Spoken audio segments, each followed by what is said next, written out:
What we're going to cover is all about AI in action. So what this is all about is these tools like ChatGPT, which I'm sure you've heard lots about, you can hardly escape them these days, will absolutely transform your everyday life. And what I'm going to show you in this session is exactly how you can use these tools for everyday types of tasks. Lots of people are doing this already and having some incredible success with it. And it really is truly transformational. What I'm going to show you in this session is a kind of some cheat codes for life today using all of these kind of tools. So let me quickly run through what we're going to talk about the agenda. There are very few slides because you didn't turn up here to see a bunch of slides on the screen. We're going to get on with some real world demos. So first of all, I'll just take you through a little bit about what is this AI thing that everybody's talking about. Then going to cover, what is it going to do for you? Real world demos with 3 completely different ways in which you could use that to for everyday tasks. Could be at work, could be helping to understand complex legal agreements, and it could be for things like studying. If you've got kids, they're doing homework, how you can use it. I'm going to show you some real world demos of exactly how to do all of those kind of things. So it's going to be really useful, and you can take this away straight away after the call, and you can go and start using it yourself. If you've got any questions, do please post them in the chat. I can see those coming through on my screen next to me here as well. I'll try and answer them as I go along. If I don't get time to, then at the end, there's a bit of time for Q&A, and I'll cover as many questions as I possibly can. And if you've got any questions you want to ask at the end, you can save them up and we'll go through those as well. And you can always contact me afterwards to ask any of those questions. And of course, if you're watching this later on YouTube, which it will be on YouTube, then please do ask those questions in the comments section, and we will get through those and respond to every single one which is in there. So first up, what is AI? What's this thing that we just can't seem to move these days for without something being AI? You see it on all the TV adverts, radio adverts. It's just absolutely flipping everywhere, isn't it? So look, AI isn't anything new. As long as we've had computers, then AI has been something that's there, that people have been thinking about it. It's been evolving for quite some time. And it's been helping solve problems. We'll talk about a couple of examples in just a second, which are at the bottom of the slide there. Effectively, what AI, artificial intelligence, is about is it's about making the computers mimic human-like behaviors. So if you take some of the things that we as humans are very good at, things like making decisions, recognizing patterns, looking at images, you and I, we can all look at an image and go, that's a cat, that's a dog. Yeah. And this is about doing things like getting computers to be able to recognize those same things. Also things like understanding speech. So you can talk to the computer, it can understand what you said, it can take some actions, and it can talk back to you as well.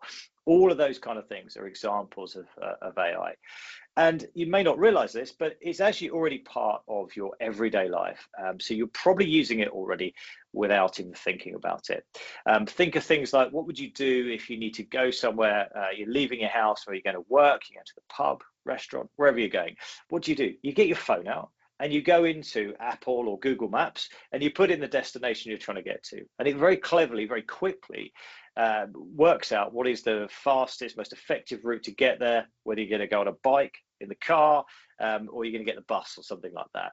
And it brings in all the information about all the latest traffic that's on the roads and calculates what's the best way to go. Now, of course, we humans could do that kind of thing, yeah, but it's much quicker using AI to do that. There's AI algorithms which are doing it. Similarly with things like Netflix or any other kind of streaming service, you know how they make those recommendations, yeah? And that is all AI algorithms which are going on there that says, well, based on Jeff's preferences, he's watched these films, and we know that people who've watched those films also tend to like to watch these films, and we know he likes those genres, and it feeds all that data together to make recommendations about what else I'd want to watch. So that's an AI and algorithms in action, and you just see it happening in the product. You don't realize that's what's going on there. Similarly, things like Siri, Alexa, that is using speech to text. It converts it in so the machine can read it and understand it, and then speaks back to you as well by converting text back into speech. These are all examples of AI that you're using on a daily basis. You probably don't even realize you're doing it, but it is very much all part of our lives as well. It's just there in the background. So given what I've just said, that it's been around since, as long as computers have, middle of the 20th century, why are we all suddenly talking about this AI thing? Why has this suddenly come to the forefront in the last couple of years? Well, what this is generative AI is the particular thing that came through. And this is tools like ChatGPT. So around about November 2022 is when it was launched to the public.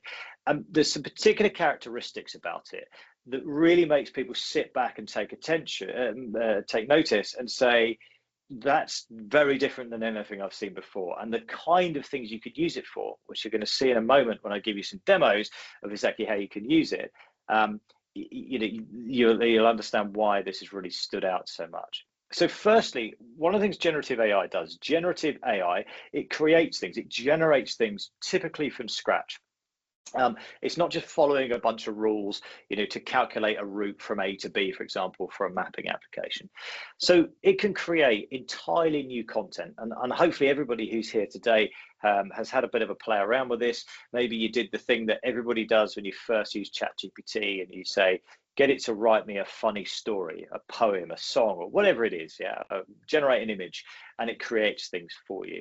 And these are great things that it can do, but it will create that just from the prompts that you give it, and you can get music can come out, images, blogs, all sorts of stuff it could create for you. The other characteristic about generative AI, like ChatGPT, and there's plenty of other tools, I'll cover those in just a second as well, is it has this very conversational and human-like aspect to it. So you go into a chatbot experience, as you've probably seen, and you're certainly going to see me do this in the demos, and you can chat back and forth with it and say, create a poem about XYZ, help me write a blog about this subject. And then you can then do follow-up queries on there to get it to change certain bits of it. You can add extra things, you can ask it additional questions and all these kind of things in your instruction. And I think this is probably one of the things that stands out as being a little bit uncanny, because you're now having a conversation with a computer effectively. And then if you look at what's coming very, very soon, we've certainly seen the demos of it. ChatGPT, OpenAI is rolling this out as we speak, is this new level of conversational AI where you can literally talk to it and you can interrupt it and it doesn't mind, and it has a conversation, a very human-like conversation. So it does all look quite uncanny, which is why it kind of stands out, I think, as this particular thing. It's the first time we've had this big leap forward in this kind of technology. So what you're going to think about generative AI as ChatGPT and these kind of tools is really as your personal assistant. And this is what I'm going to show you today.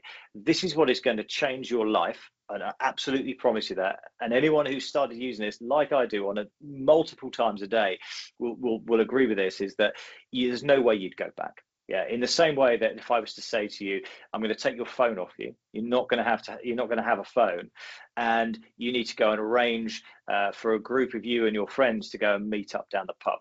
Now, those of you who are of my generation can remember doing that sort of 25, 30 years ago.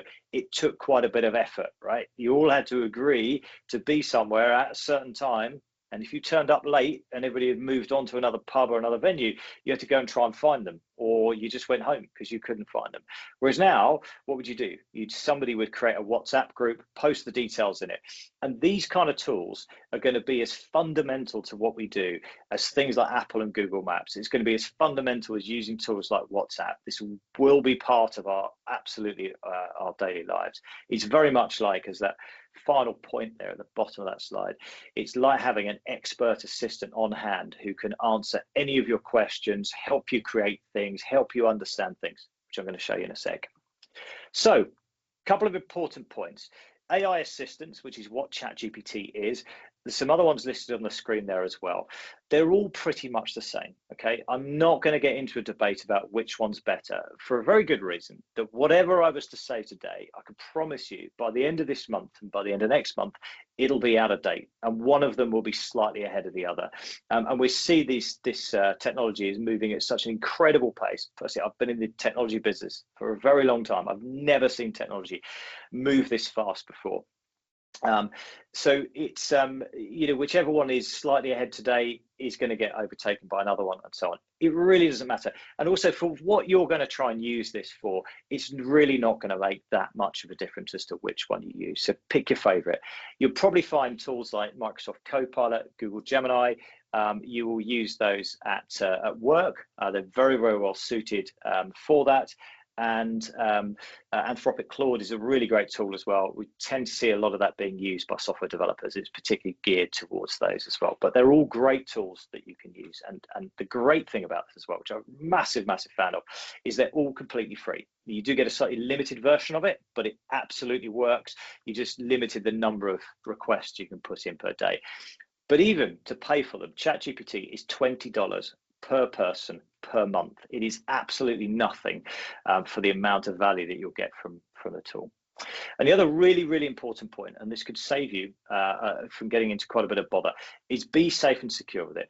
Think about what information you're putting into the assistant, and think about it. Imagine what you're doing would end up public unless you know otherwise, right? And there are things you can do in ChatGPT. You can create things like temporary chats, for example, where it treats the data, it deletes it after a period of time.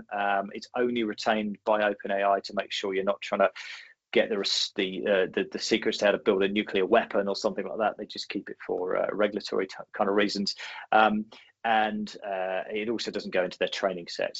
But you need to make sure that you've turned those kind of things on. Otherwise, just think about it being public. And also, really make sure you understand what your company's policy is for using these kind of AI tools as well. Because if you were to take client confidential information, for example, at work, you've got your company's confidential information. Maybe you've got information about patients if you work in healthcare, information about your customers, and you start sticking those into your own ChatGPT, you should expect to get into a bit of trouble with your boss and HR, and you could end up getting sacked. So just be careful what you're doing about it.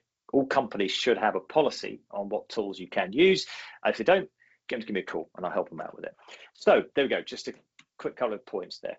Let's get into the real interesting stuff, some live demos. Let me take you through some really, really cool stuff about exactly what you're going to do using this technology today to make your life better. And I kid you not when I say this is the cheat codes, which is what I'm going to show you here. Firstly, we're going to go through a couple of cases of how you can use it in your job to be able to do some to speed up your work. And as it says there, you really should be looking at this as working faster and smarter, not harder at all.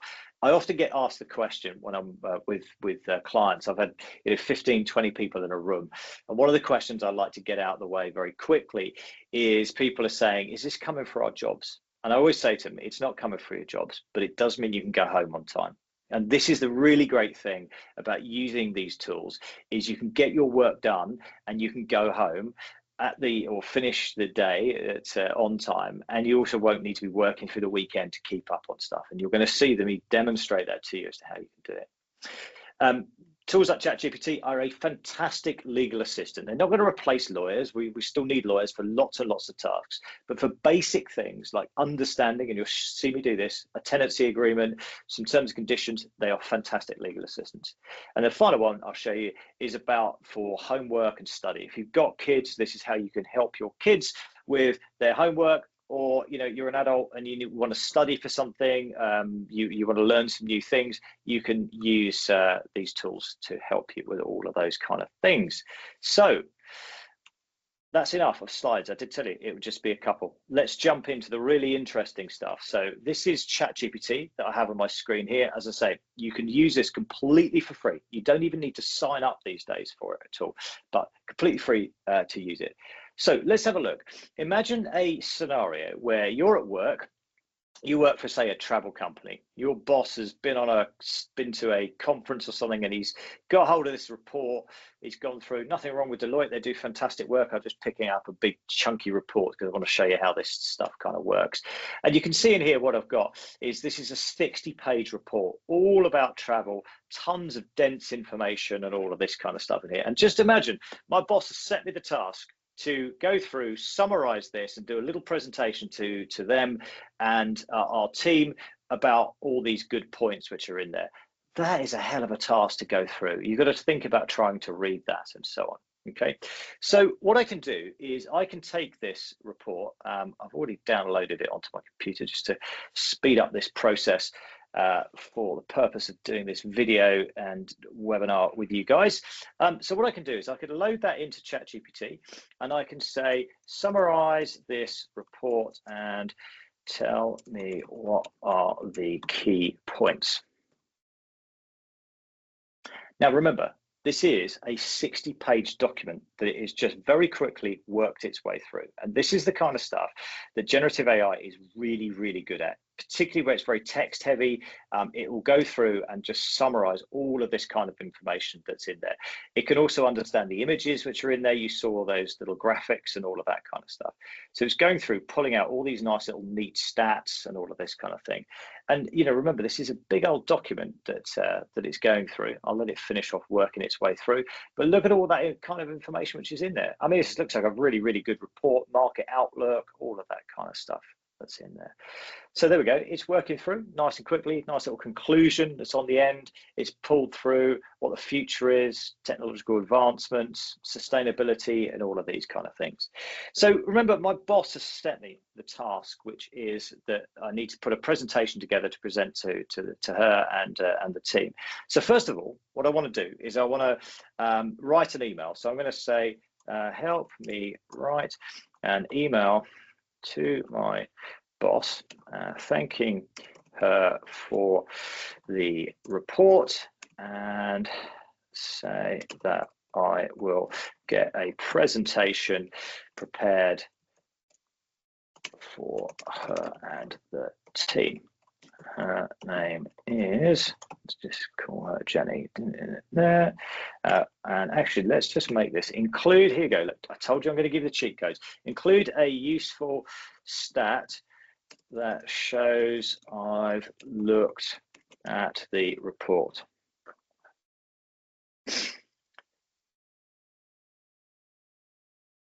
And there we go. There is my email. Now, I would say to you, with things like ChatGPT, don't just take straight out what's in there and go and copy and paste it. Make sure you read this through and make sure that makes sense. Is that the kind of language I would use? If it's not, just copy it and just tweak bits. Would I say one particularly striking stat? I don't know.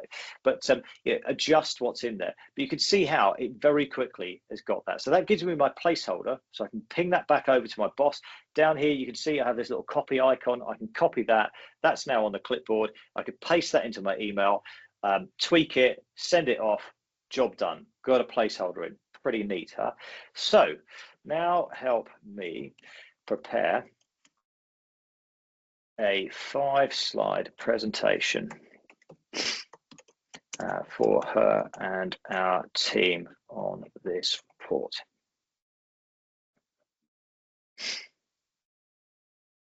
So what it's going to do is just start working through a basic structure as to what should go into there.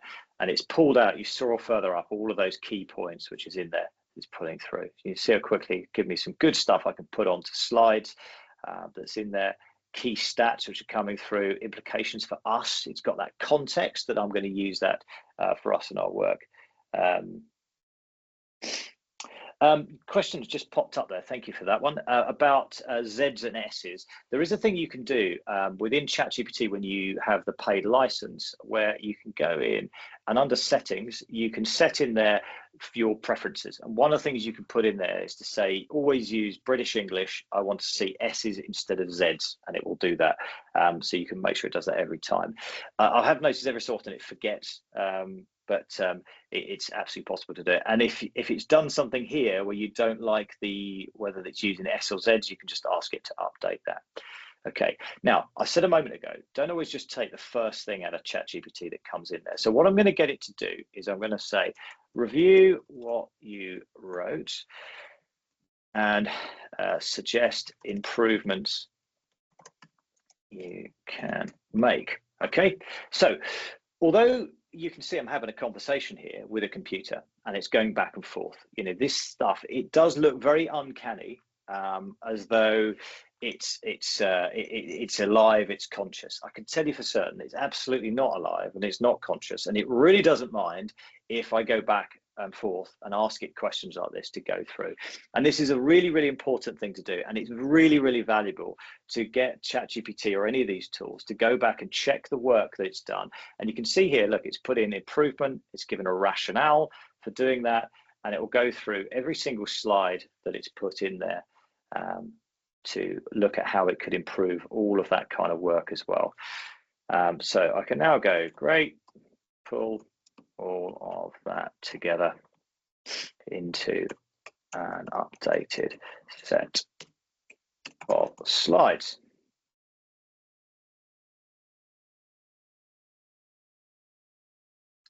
Not quite finished its thing. Okay, right, done. So let me put that in and off it goes. And it's just going to go and update all those slides. Now, there is another way around of doing this. You can do the way I've just done that way. You go back and forth and back and forth. And I really, really strongly suggest you do this to have that conversation. If you see something you don't quite like, get it to change it. You could get it to focus just on slide 2 and say, actually, I want to pull out a bit more about children, for example, holidays with children, you know, families is a particular thing that our firm focuses on and that kind of thing. So you could really drill on that, and you could just ask it, say, look, let's just update slide 2 and slide 2 only, so it doesn't keep showing you upset everything. The other thing you can do is what's known as chain of thought prompting, where you can put that whole thing in one go at the beginning. So you can say, go and produce an outline draft, then critique your draft, and then give me the final outputted copy. And it will go through the whole process in one go. So you can see now what it's done is it's given us all of those slides together, which is in there. And what I can do is, the simplest way, it will be just to copy this straight off the screen and put that into PowerPoint. You can also get it to generate a PowerPoint file. It kind of works. It's sort of pushing the boundaries of what these tools can do when you get to that kind of level. But hopefully you can see, really, really useful, summarizing information. And I hope you can think of lots of different ways you could use this. You could get it to write documents. We could have just asked it for a 500-word summary of that document, and it would have done exactly the same thing. I would have done the same thing to say, review what you've written, improve your 500 words, and so on. If you wanted to write a blog about it, all of this kind of thing that goes in. So there we go. This is about how you can use tools like ChatGPT at work, and honestly, this kind of thing for producing presentations, documents, is absolutely game-changing, life-changing when you start doing all this kind of thing. So the next thing I want to show you is about legal work. So we've all had to deal with these kind of things, with things like you know, contracts and agreements that we sign up to all the time, and for most of us, we probably can't make sense of them. So let me just quickly give you an example. So this is the O2 website. There's nothing wrong with O2. I'm a perfectly happy O2 customer. I'm just going to pick them out because they will have a set of terms and conditions, he says. There we go, down the bottom of the screen. Mobile phone, let's have a look. Oh my goodness me, look at the amount of terms and conditions that O2 have got. How am I supposed to make sense of this as a customer? Latest pay monthly tariff terms and conditions. Right, here we go. So this is, I'm sure we've all seen these kind of things. Maybe there's a few lawyers on this watching this who know how to read these things, but for most of us, there's a lot of gobbledygook in here. Yeah. Now, what you can do is take this URL from there and ask ChatGPT to review these terms and conditions. I will ask you questions about it. And off it goes. So it's now searching the web, and this is one of the very, very cool things which ChatGPT can do, is you can tell it to go and look at anything on the web. You could go and get it to search up information from multiple sources and all sorts of stuff that's in there. And it's just read that, And what I'm going to show you now is how you can use this as a Q&A chatbot to go back and forth asking any questions. So what might we want to know about our mobile contract? How do I cancel the contract? And look at that, instant summary to go and find it. And you can see in here, it actually gives me a link back to the terms as well, which is really, really useful. You might have heard something that happens with tools like ChatGPT, and they all do it. It's known as hallucinations, where they do sometimes make stuff up. Okay, the computer scientists are not entirely sure why it does it. There's some theories that say because it's these tools have all been trained on all of the human knowledge. They've seen plenty of examples of where humans have make things up to appease each other or to look better or whatever. So it's just learned that behavior, and that's kind of ended up in the tool. That's one theory. It's not been proved. The other is that the tool is there to help you. That's its purpose in life. So it feels that the best way to help you is to give you an answer. So sometimes it will create answers. Really good way to deal with those hallucinations. You can see the URL there. If I click it, it will jump straight onto the page. You can see you can get it to reference it. And that's a good thing to do sometimes, to say and cite all your sources, and you'll get these links that come back. We could also ask other questions. What happens if I get poor signal?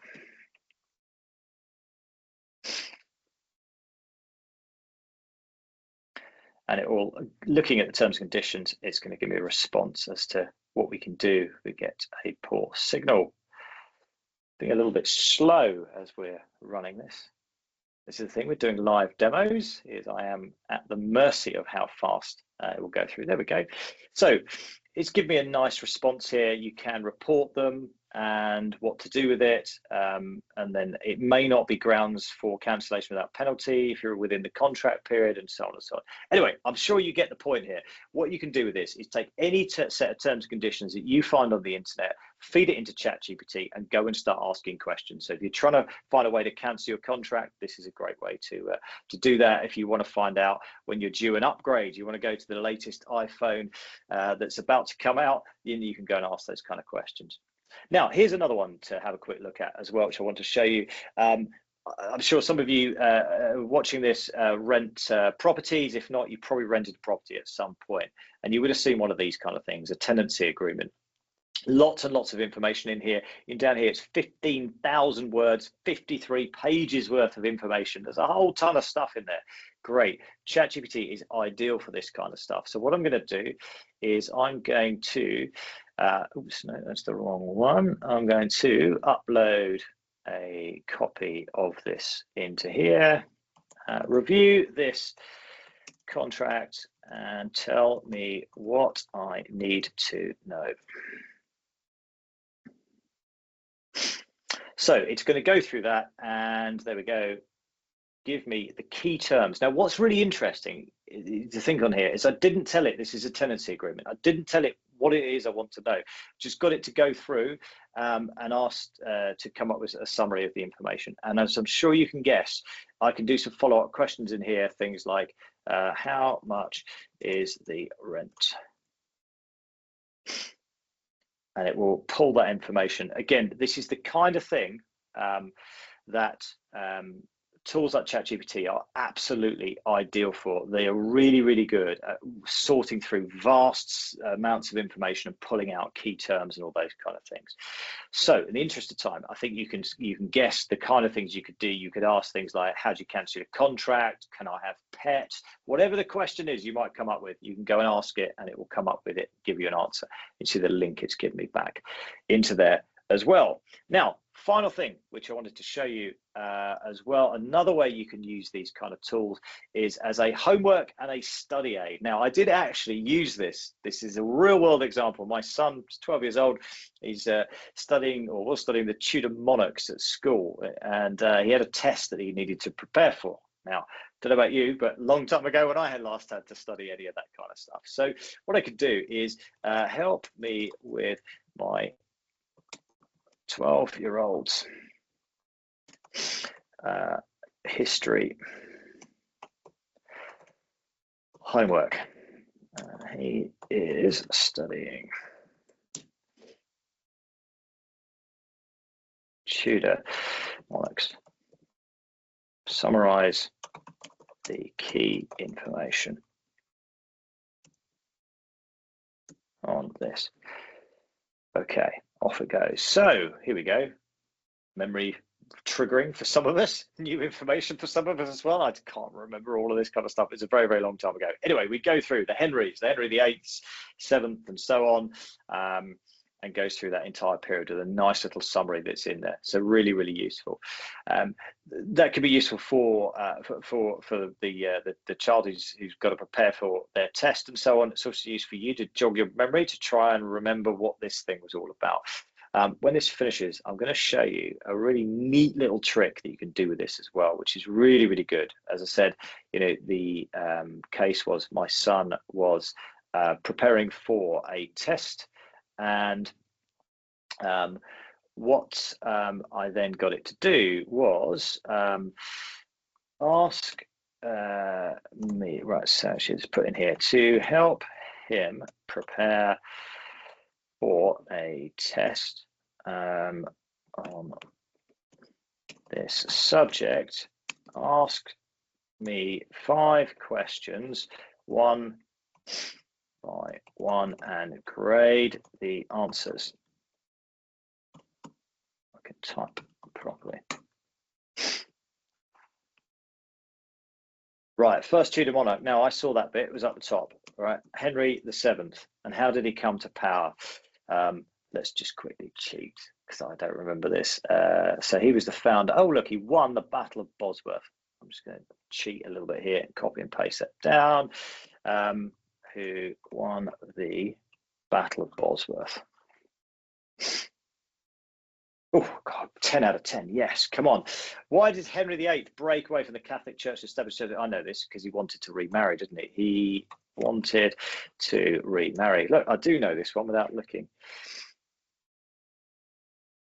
So you can see the idea here. You can get it to do this Q&A one by one, asking you all of these kind of questions and get some kind of grade and get a bit of feedback that's in there as well. So you can see how this is a really useful study aid. Oh, look, it's now saying I'm on the right track. I got a 7 out of 10 for that one, and gives me more detail. So hopefully you can see just how useful that's going to be in helping with homework and all of that kind of stuff. Let me show you a couple other things. Right, let's do some maths. Explain fractions.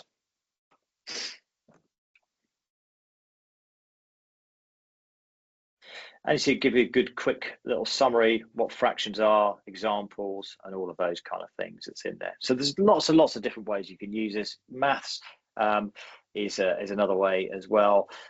You could take something like an English assignment, for example, that a child's written. You could put that into ChatGPT and say, look, this is give it the context. This is a 12-year-old, an 8-year-old, a 15-year-old. Preparing for a GCSE, for example, give it all the context and say, grade and mark this, suggest improvements, and all of those kind of things as well. One other quick final thing I'll show you on this is I've got here one of these worksheets. Any parents will be familiar with these kind of things. If not, I'm sure you can imagine these sort of things. The kind of questions which are in there that you need to do answers for. I'm sure we can all remember how to calculate area. This one's probably a little bit more challenging down here, and perimeter and so on. What I can do is I can, if I want to help somebody with the answers, is put in here, what are the answers to these questions? And you see it's going to review that. Now, interestingly, you see the way it's got pictures on here. ChatGPT is very, very good at reading not just text, but it will actually look at the pictures and it will work out what those pictures are as well and completely understand what it is. So you can see here, question number 1, it's giving us the answer exactly of how you can work out what it is. Same with the square, the triangle, and so on and so on and so on. So really, really useful stuff. So there we go. That's all about kids' homework. That's great. What if you are an adult? You don't have any children, you haven't got any nieces, nephews, whatever. The other thing you can use this for, which is really, really useful, is things like, say, for example, I don't know, you want to retrain for something and you want to get some kind of training plan or schedule. So I don't know, let's say I am a marketing manager help me learn how I can use AI at work. Give me a study plan that I can follow.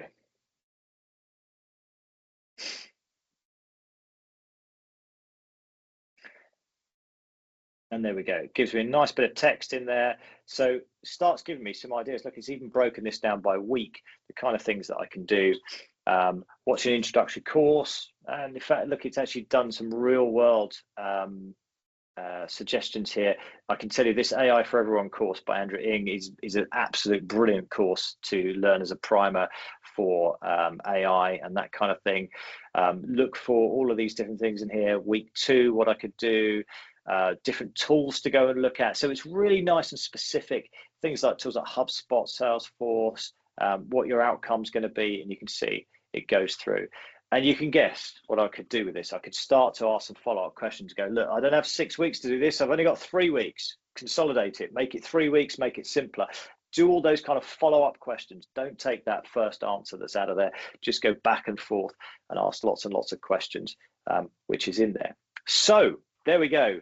I've rattled through those very, very quickly. So thank you. The question about useful tweaking emails. Absolutely. It's really good just to get it to change the second paragraph, change the final sentence, all of those kind of things, which is in there. So what we've gone through very quickly in here is these tools. Hopefully what you can see from this is these are your personal assistant. Okay, you can use this to supercharge your work. As you saw me there, you can take dense, great big documents full of information, PowerPoint, slide packs, whatever it is you've got. It could be a set of web pages, anything at all, and get it to summarize that information and pull out the salient points for you. You can see how you can use them as a legal assistant to understand complex legal agreements, sets of terms and conditions, all of those kind of things. And the final bit we just looked at there is how you can use it for things like homework and for study guides and all of those kind of things. So I hope all of this has been useful. There will be a detailed blog which will come out shortly afterwards. Pivotal Edge, my company, we have follow us on LinkedIn. We have a YouTube channel as well. This video will be on YouTube. So if you can think of anybody else who would find this useful, please do share it with them. I really want to make as many people as possible benefit from these tools. So this is why I do this training completely free of charge. The tools are completely free of charge as well. And I really encourage everybody to get on board with using them. Now, if anyone's got any questions at all, please do drop those into the chat and I will respond to them. If not, you can always follow up with me afterwards and I'll be more than happy to take any of your questions and try and follow those up as well. And again, if you are watching this later on YouTube, you can drop those into the comments, which is on there. But hopefully that has all been very, very useful for you.